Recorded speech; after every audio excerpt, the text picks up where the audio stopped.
विद्यार्थी आंदोलनाची धग संपूर्ण देशभर. सीजेपीची आज देशव्यापी निदर्शनं. राजधानी दिल्लीमध्ये मोर्चावेळी पोलिसांनी विद्यार्थ्यांना केलेल्या अमानुष मारहाणीच्या निषेधार्थ एल्गार. सोनम वांगचुक यांनी अखेर उपोषण सोडलं. केंद्रीय मंत्री जे.पी. नड्डा, जितेंद्र सिंह यांच्या उपस्थितीमध्ये 26व्या दिवशी उपोषण मागे. तब्येतीची काळजी घेण्याचं मोदींचं आवाहन. पेपरफुटीवर कठोर कायदा आणणार. आज केंद्रीय मंत्रिमंडळाच्या बैठकीमध्ये चर्चा करणार. पुढच्या आठवड्यात विधेयक संसदेमध्ये मांडणार. पंतप्रधान मोदींचा व्हिडिओ संदेश.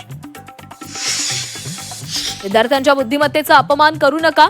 पंतप्रधानांचा राजीनामा घ्या. मोदींच्या व्हिडिओनंतर राहुल गांधींची टीका.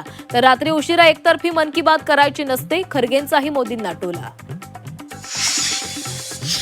सरकारचं शिष्टमंडळ आज सीजेपी आंदोलकांशी चर्चा करण्याची शक्यता. आंदोलनावर तोडगा काढण्यासाठी चर्चेचा प्रस्ताव. तर सीजेपीच्या अटी शर्तींमुळे कोंडी कायम. शिक्षण सचिव विनीत जोशी यांची बदली. विद्यार्थी आंदोलनाच्या पार्श्वभूमीवर बदली.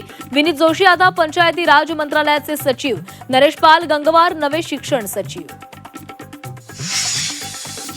संसदेच्या पावसाळी अधिवेशनाचा आज 5वा दिवस. पेपरफुटी विद्यार्थ्यांवरील लाठीचार्जमुळे 4 दिवस पाण्यात गेल्यानंतर आज तरी चर्चा होणार का याकडे लक्ष. तरुण मुलांची डोकी फुटताना पाहून कुणाला आनंद होत असेल तर आपला समाज दुर्धर आजारी पडलाय. अभिनेता समीर चौघुलेकडून तीव्र संताप. विद्यार्थ्यांवरील लाठीचार्जच्या घटनेचा निषेध.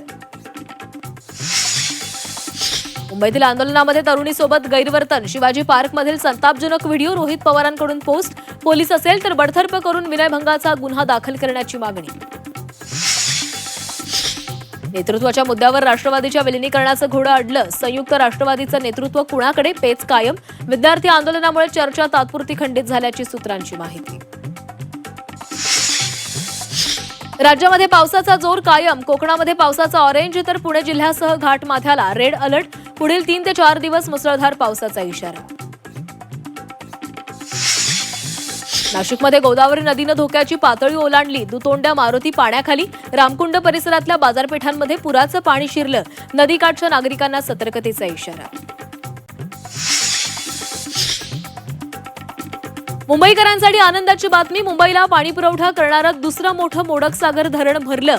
धरणाच्या 2 दरवाजे उघडले. वाडा तालुक्यातील वैतरणा नदी काठच्या गावांना सतर्कतेचा इशारा.